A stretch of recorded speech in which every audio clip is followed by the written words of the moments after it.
When I started printing, the first contact I had with was through embossing, die-cut embossers, because they were the first printing presses I could get hold of that were anything like a printing press. I discovered that they could do something quite extraordinary.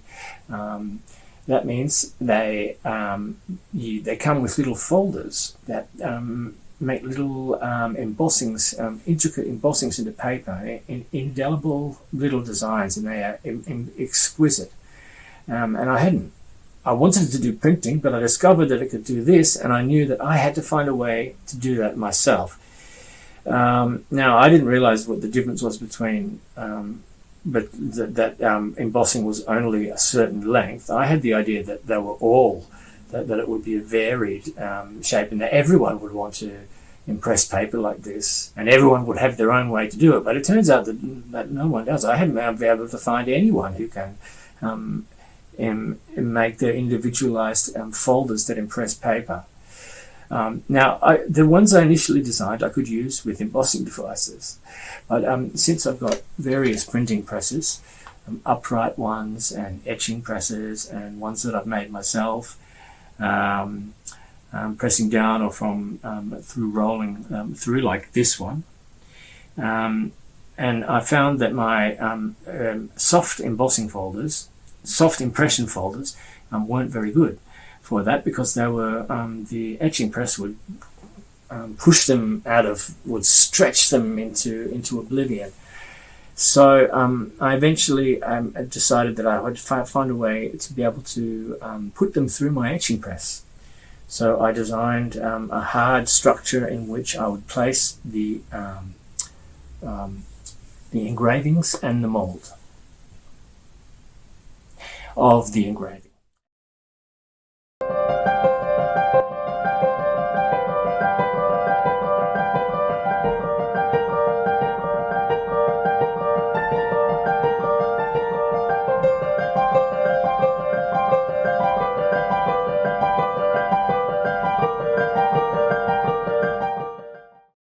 So this is the third of my new type of paper impression plate that I initially designed to impress paper with, to make 3D impressions into paper.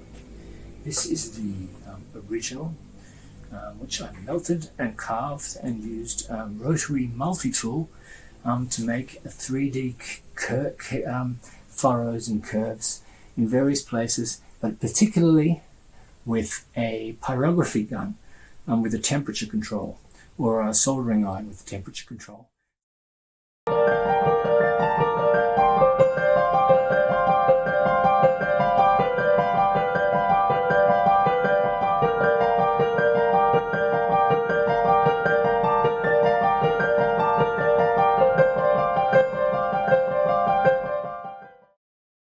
Now, what is an impression folder? An impression folder basically consists of an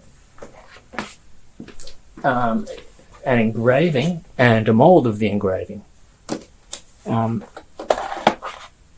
mold of the engraving, you put a piece of paper between the two, and then you press them together, and they leave a 3D impression in the paper.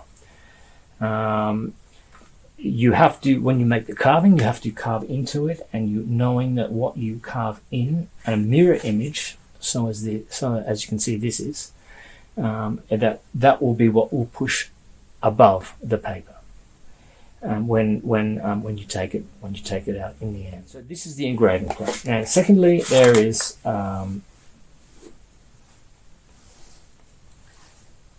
you have the mold which pushes up where the other one has pulled down, and then in this case I have the mold of the mold.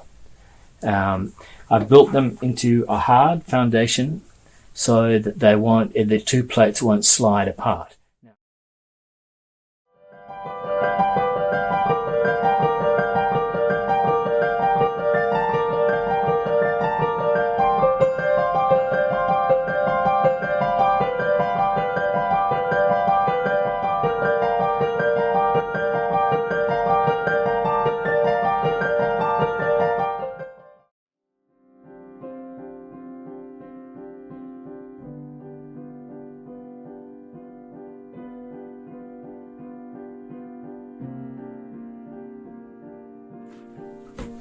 scented water is what I normally use.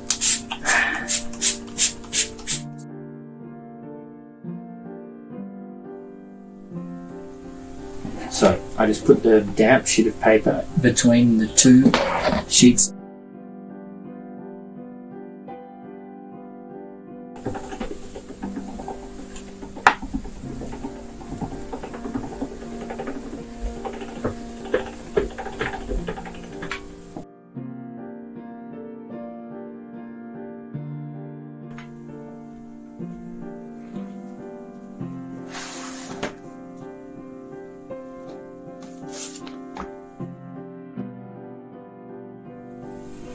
Yeah, well, it's probably hard to see, but you can see every little fissure in the design.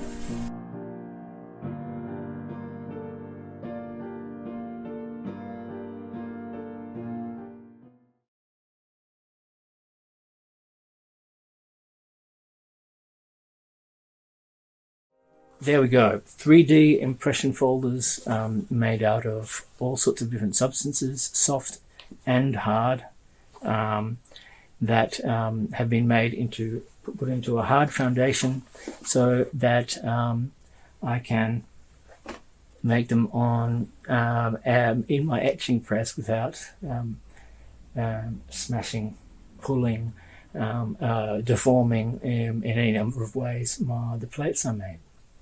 My final observation is that if I ruin my plates, no problem. I can make new molds of the original, because you keep the original engraving, put it to the side, and you can make any number of copies of it later. So that means these are print plates that have no sell-by date. You ever thought of that? Thank you for listening.